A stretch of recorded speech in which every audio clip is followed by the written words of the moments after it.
The world is yours, yet you remain helpless. Has anyone ever seen one more wretched than you? Part 26. We want to talk about the power of restart. Previously, whenever we said in a program, dingo, he'd give it the okay. All of Hosseini's followers said, dingo. We will say Hosseini dingo. Then they forgot all about dingo, dingo. This Hosseini is always saying dingo. A lot. As fate would have it, there's a picture of Hosseini with the Congress. I am Hosseini the interrogator.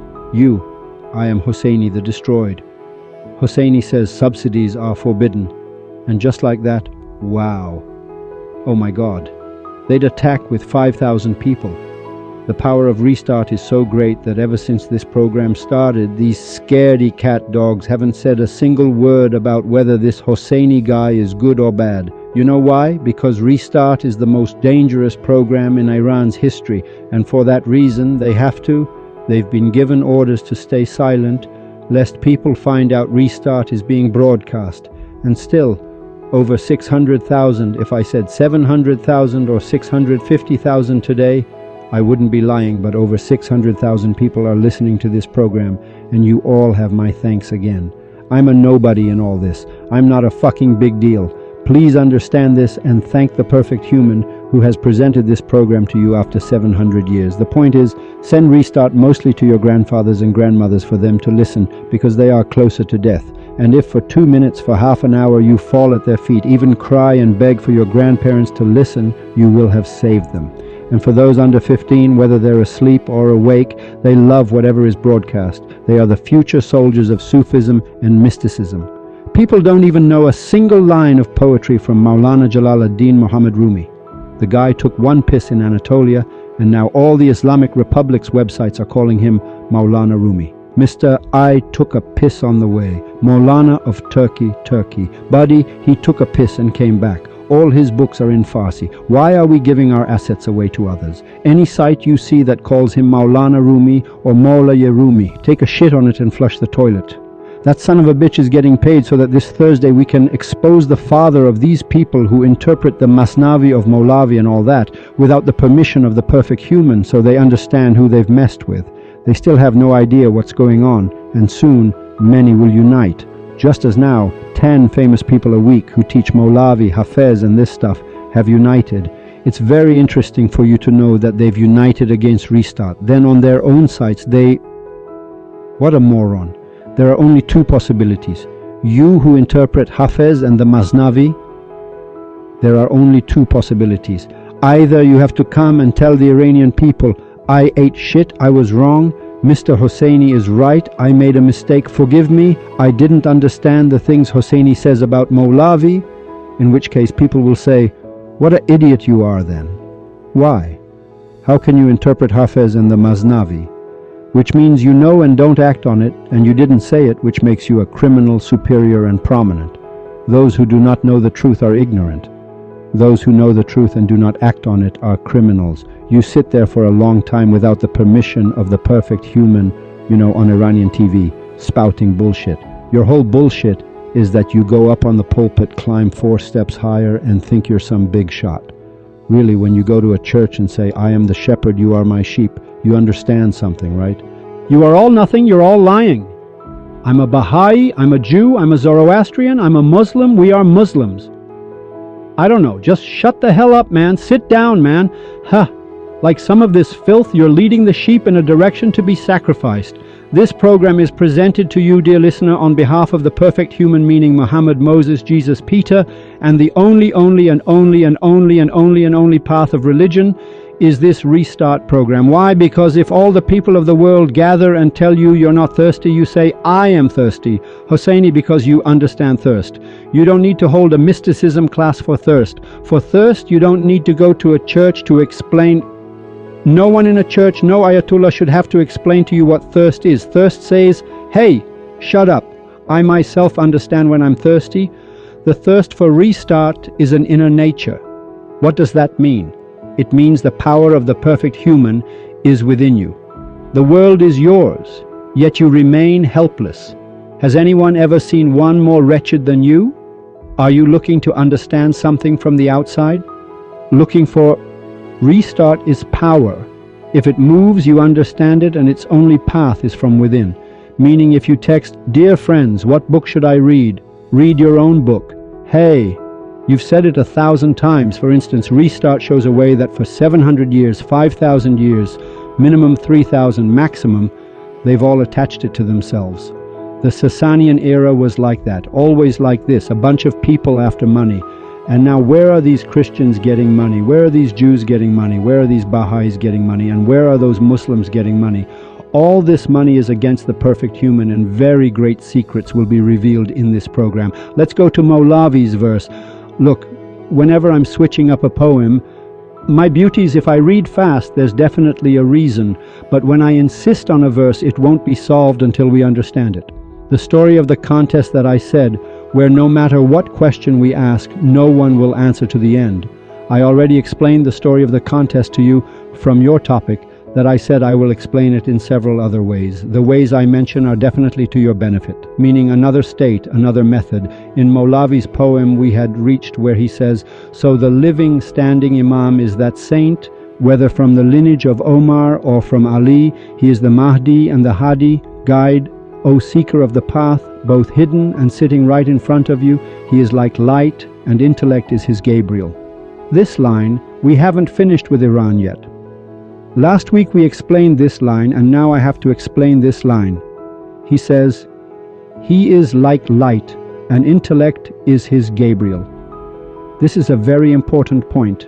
It says one line sends all the Shia and Sunni Ayatollahs, especially the Shia and Sunni mullahs, flying into the air right here. It directly says, shut up, listen, don't speak, so you may hear from the speakers. It says the perfect human is light. Let's go to the Quranic verse. Dear friends, Surah An-Nur says, Allah nur al-samawat wal-ard. God, these Ayatullah say. Sufism says Allah is visible. The Ayatullahs say Allah is not visible. Sufism says the definite article, al-lam, comes before it. Meaning, this isn't God that has alif lam, so it must be known. When you say Hosseini, there are 50,000 Hosseinis. When you say al-Hosseini, it means this Hosseini. When you say Hosseini, this one up, that one down. The concept of this, ilaj, means they say, oh, this is Hosseini the host, this is Hosseini your man. That's it. Then they say Allah is not visible. Well, for God's sake, I don't care that you have no scientific literacy, nor do you understand anything. Each of you goes up there. Why, sir? Do you talk nonsense? If this Salman Rushdie had sat with me for 4 hours, or at least for 2 minutes with these people of Sufism, then I would have told him 4 questions to ask that would have screwed you over. Because if you see, some of Mr. Salman Rushdie's questions were really convoluted and ridiculous, because the poor guy understands nothing about Sufism and mysticism. But if it were, doesn't it say Allah is visible? Mr. Idiot, please explain what Allahu nurus samawati wal ard means. Does it mean God is the light of the heavens and the earth? Does light have mass, you idiot? You understand neither quantum nor physics, nor do you know chemistry, nor do you have scientific literacy. And to the Creator, if an atheist comes and says, sir, with this very verse, you prove that the God of the Muslims, which they talk about in their Quran, is a God that has mass. When it has mass, it means it must be visible. It means it exists. So what does Allah nur al-samawat wal-ard mean? You can't answer. Why? Because Mawlavi gives the answer easily. He says the perfect human is Allah, meaning the perfect human is the light of the heavens and the earth. Now how does Mawlavi explain it? He explains it beautifully.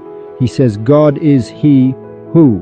It's something that shines on only one person on planet Earth. It has always been this way. When it shines on this one person, an Allah comes out of him that is the light of the heavens and the earth, meaning it turns into mass, meaning it descends, meaning it is reduced. When they say the Quran was revealed, what does it mean? It means the Quran was something very huge, and it was adapted so you could see it with the naked eye. Revealed means it was diluted, so you could understand it, meaning it came down. Revealed means it came down from its status, came down from its majesty to make you understand somehow. If it has mass, then this God you're defining is an idiot God. You yourself say God is unseen, unheard, unsmelled. Molavi is right. He says, "Dear listener, the perfect human, the prophet, the emissary, the messenger, the saint, the living, the standing of the family of Muhammad, the heart, the pole, all of these which are names for one person, this is the light of the heavens and the earth." Do you get what this is? It means the light of all the heavens, not just our sky, not just up to Mars where you go for a spin with your mom and come back, not even in 200, 300 years. Number the heavens, and it's even showing with these people. Then this isn't blasphemy. Look, tomorrow when the whistle blows at the door, all the CIA will pour in here at Radio Pasto. Hosseini is standing there, a beggar passes by and says, "Mr. Hosseini, help this helpless man." I put my hand in my pocket, take out a check and write 27,158,358,000 for you. You all will foam at the mouth. He says this beggar is passing by, and he forgave him $77 billion in a second.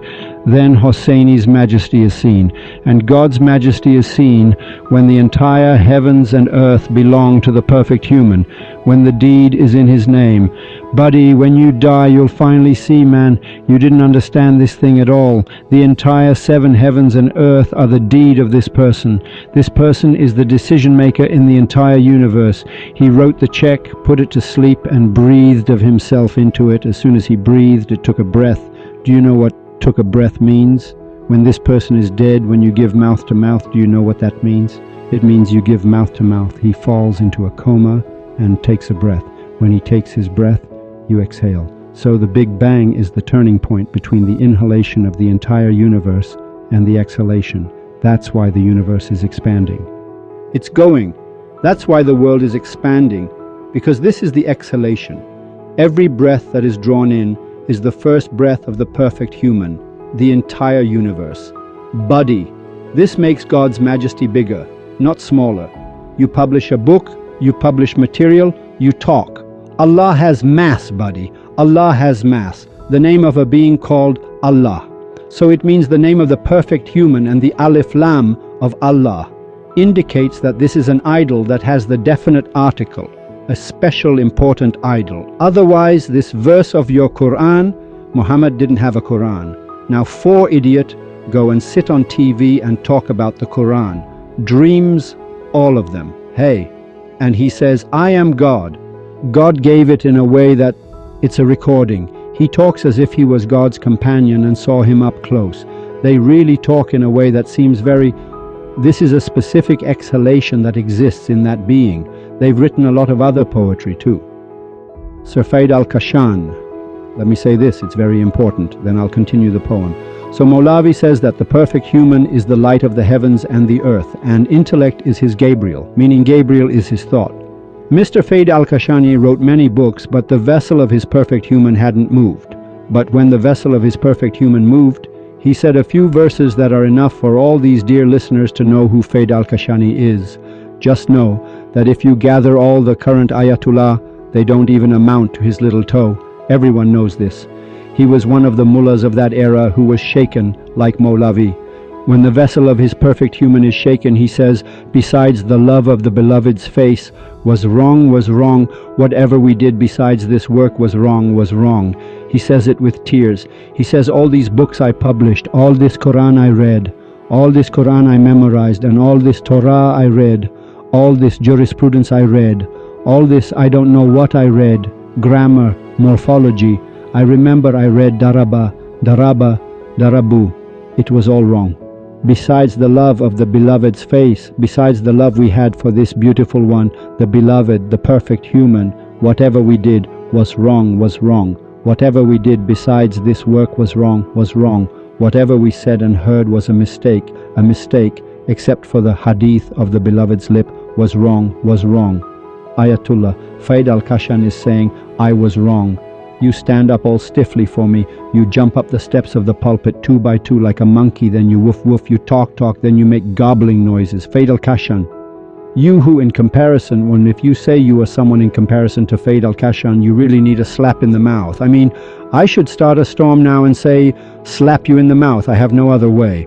I wish I had been a stranger to both worlds from the start. Faid says, acquaintance with anyone but that friend was wrong. besides the love of the beloved's face was wrong, was wrong. Whatever we did besides this work was wrong, was wrong. Whatever we said and heard was a mistake, a mistake. Except for the hadith of the beloved's lip was wrong, was wrong. I wish I had been a stranger to both worlds from the start. I wish I had understood from the beginning, and my vessel had been shaken this much. I would have understood the perfect human, and for this reason I would have become a stranger to both worlds. I would have gone into myself. I wish I had been a stranger to both worlds from the start, acquaintance with anyone but that friend was wrong, was wrong. Oh brother, hear the right and true word from me. Oh brother, hear the right and true word from me. Anything other than the friend and sorrow for the friend was wrong, was wrong. Fade, besides love and the sorrow of love, there is nothing else. Fade, fade, fade, besides love and the sorrow of love, there is nothing else. Any work other than this work was wrong, was wrong. How should he make you understand? You published a book. You published a book without the permission of the perfect human.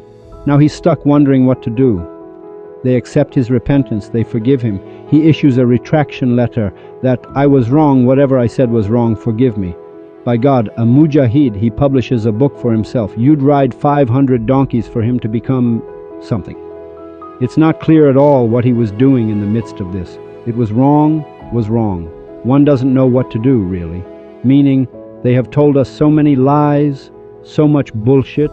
They've tricked us so much that the more you go forward, the less you understand. Let me give you a small explanation. Listen, this tailor. Suppose that from 5,000 years ago until now, because there is something you must know. So according to Maulana, Saadi, Hafez and all mystics, Anton Chekhov and many other people throughout these 100,000 years, from Mr. Socrates, according to this theory, at any given time, there is a perfect human whom the world must recognize. Okay, now we ask, sir, let's see how many perfect humans we have had in this period. Now let's assume it's a funny story, and Noah's is even funnier, meaning 5,000 and something years ago, a flood came and took everything away. That's the tragedy. How long did Noah live? 5,000 years ago, the water came and took everything. Noah was born, and the first prophet is Noah, right? That's what they say now. They now say the first man is Noah. Okay, we'll assume it's like that. If each perfect human lived for 100 years, 5,000 years would mean 50 perfect humans must have come. Meaning in 5,000 years we should have the names of 50 of them, if a perfect human came every 50 years, because when they say they are back to back, it means this one died, the next one rises, the next one died, the next one rises. If we consider their lifespan to be 50 years, that makes 100. For example, when you look at the time of Jesus, Yahya is not a perfect human. Yahya is a prophet sent like Shams from Zechariah. Zechariah is still alive. The perfect human is Zechariah. Then they kill John, and in many texts they wrote that Zechariah is killed on the same day, meaning they saw him in a tree, they saw him in half inside a tree. Now Jesus also, he was a few years old. At 30, he became a perfect human at 33. Anyway, we don't care. I want to say, look at the speed. Right now, I know the names of about 8,200 perfect humans, and we are supposed to create the periodic table of them later, so you have the notes. Out of these, let's assume 195, 96, 90 perfect humans that have been on planet Earth, maybe 7 of them. Well, these 7 or 8 were promoted by governments who printed books for them, meaning of these perfect humans, who do you know? You know Muhammad, you know Jesus, you know Moses. Now those who know Jesus don't consider John such an important person. They don't consider Zechariah such an important person. The Jews, nobody accepts Zechariah. This is a very important point. Do you know why? Because if they accept him, their whole religion goes up in the air on 2 legs. You know why?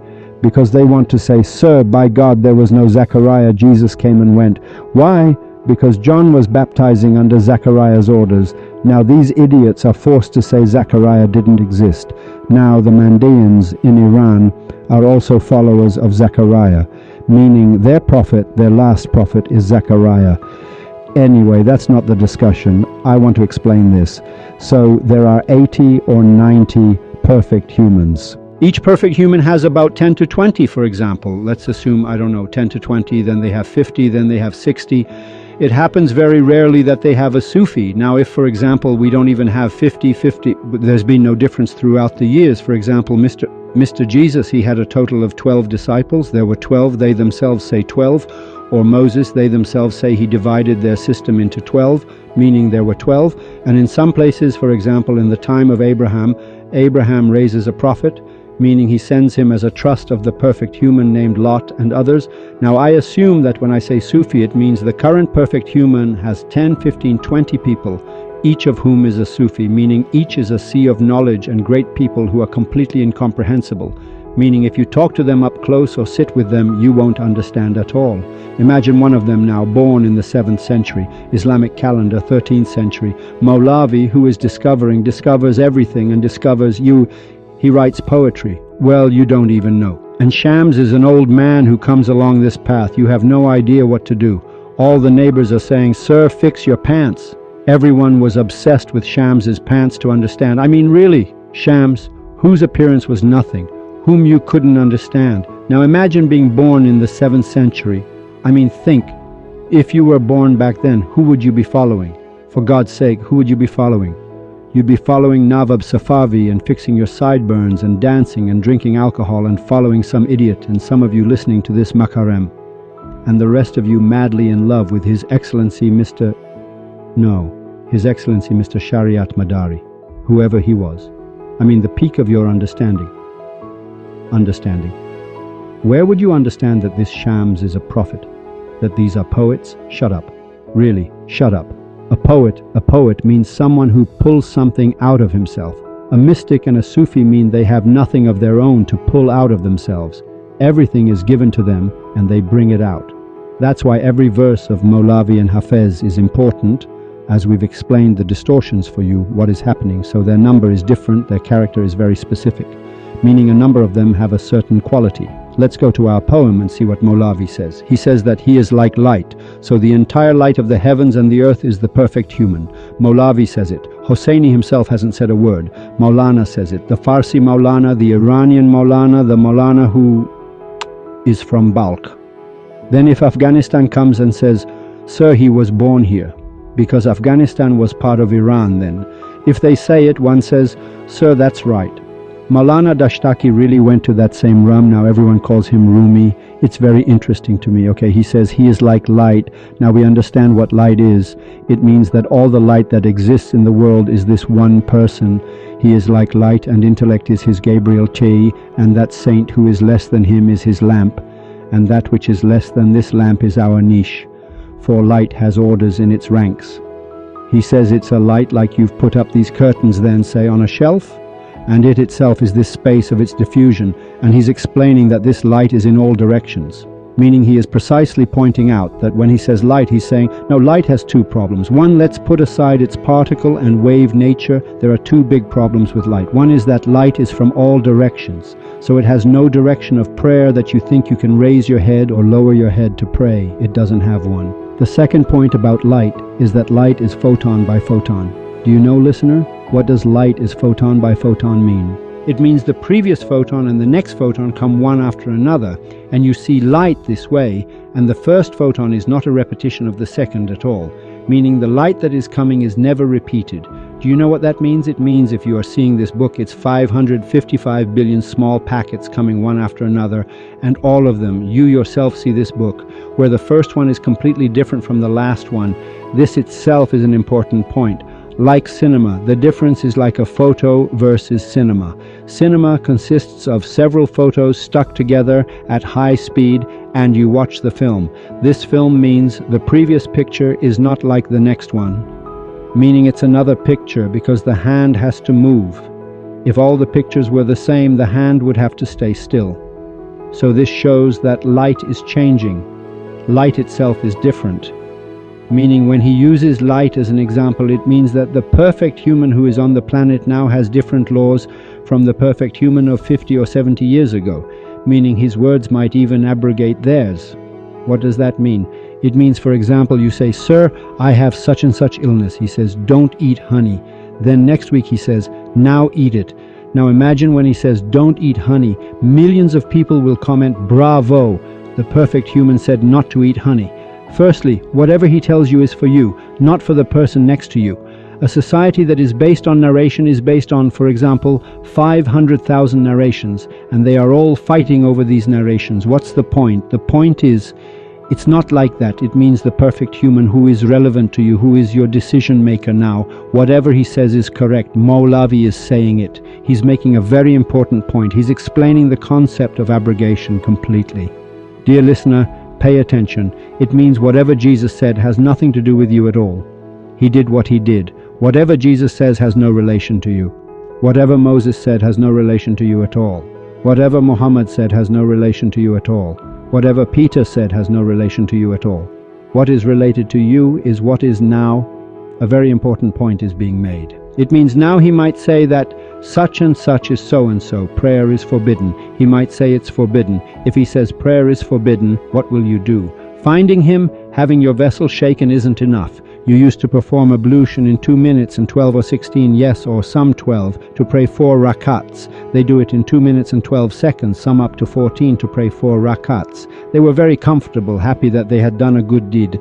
Since this program started broadcasting, now that the vessel is shaken, by the time you want to see who that God, that person is. Kala Ja'far this, Kala Sadiq that. You're mocking yourself, idiot.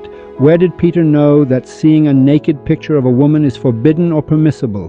Where did he know that watching satellite TV is forbidden or permissible? What does he know? Here Maflavi is indicating that because it is light, it means each of them is different, both in their system and in their opinions. For the light of truth has 700 veils. The veils of light have this many layers. Behind each veil is a station for a people. Row upon row are these veils of theirs, up to the Imam. He also said the word Imam here, meaning the saint is the same as the Imam. Notice all these words are said in this poem so no one can weasel their way out. He says behind each veil is a station for a people. He says for every people in relation to this lamp. So what happened? So he says the perfect human is a light, a lamp. He is both the lamp and the lamp holder and the light. He says in the middle of this, for example, only one lamp is lit. The distance of people and humans to this person is different. He is giving this explanation, meaning some people's understanding of this light. Their understanding is different from others' understanding of this light. He says each of those who are around this perfect human, who find the perfect human, their minds are different. This is that same story I told the other day, a joke they have that is very interesting. That which Salman knew, if Abu Dhar had known it, he would have first cut off the head of Muhammad ibn Abdullah and then stabbed Salman in the chest.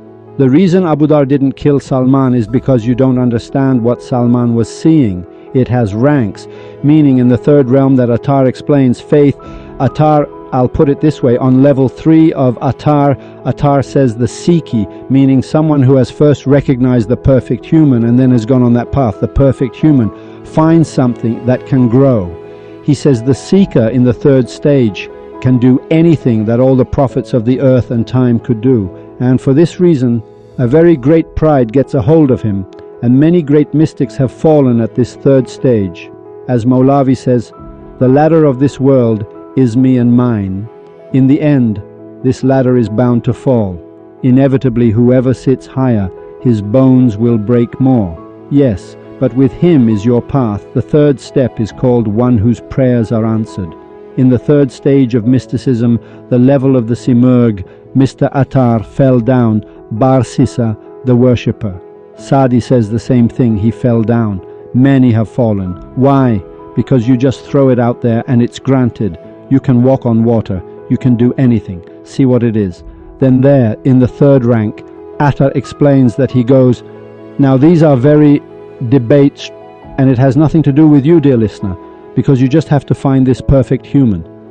This program, these things should be explained by masters of Sufism, not teachers of Sufism, meaning a Sufi should give these explanations, and for that reason I'm only explaining so you know what the dilemmas are. It's not relevant to you. You don't understand anything. A little kid like Hosseini comes along. What does he understand about calculus or anything? Or let's even explain quantum to you. You won't get it. First you have to find him. I will not cease from seeking until my desire is met. Either my body reaches the beloved or my soul. Attar is explaining. He says that they enter these dangerous levels where the light of truth has 700 veils. meaning the light of truth gives this what?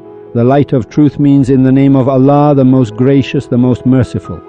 The light of truth means the right of God. The light of truth becomes the perfect human. These are clear points, so you know that the light of truth is the same as the perfect human. He says, the light of truth has 700 veils. The veils of light have this many layers. Up to the Imam, their distances are like this. The people of the last row, from their own weakness, when their eyes cannot bear more light. He puts it beautifully. He says some people are way at the back. They don't even see this light at all. They see it faintly. Don't be upset at all. You know why? Because even the people sitting in the front don't see the light well. He doesn't compare rank to the distance between you and the light. He's explaining it beautifully. See? Now, if you allow me, I'll turn on my car's headlights for 1 second. You won't see a thing. And the one who is at the back, say 55,000 miles away from me, he won't see anything either with this light. He says don't be sad that you're in the back and don't understand anything. These ones, some in the front also don't understand anything, because the movement of reaching the light is internal, not based on distance.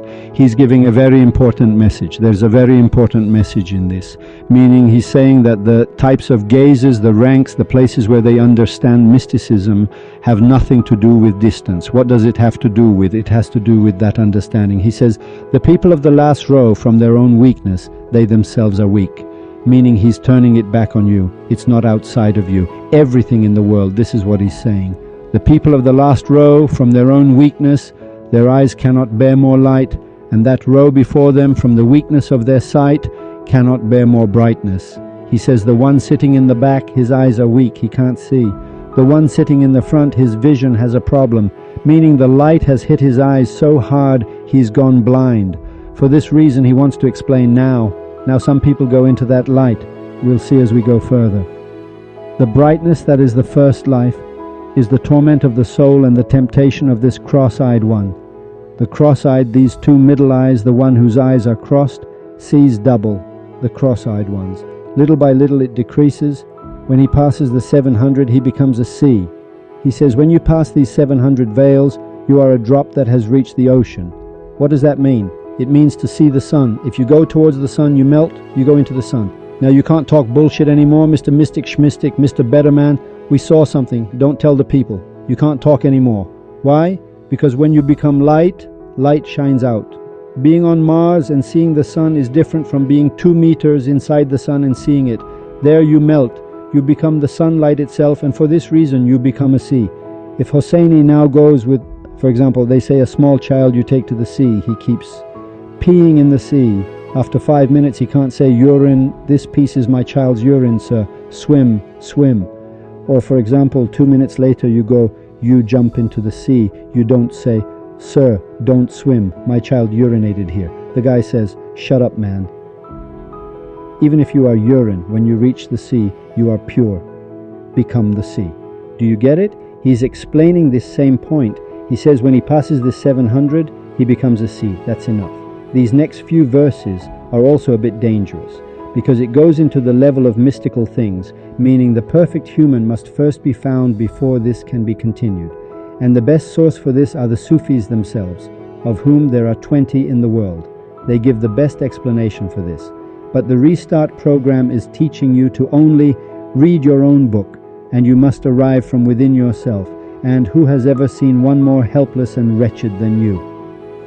When you yourself still don't understand what forces are within you, what powers are within you, that the world is for you and you don't know this. For this reason, you are looking for another being, an external being, to go sit in a class and listen to something. Do you think by listening to things we don't understand what innate thirst is?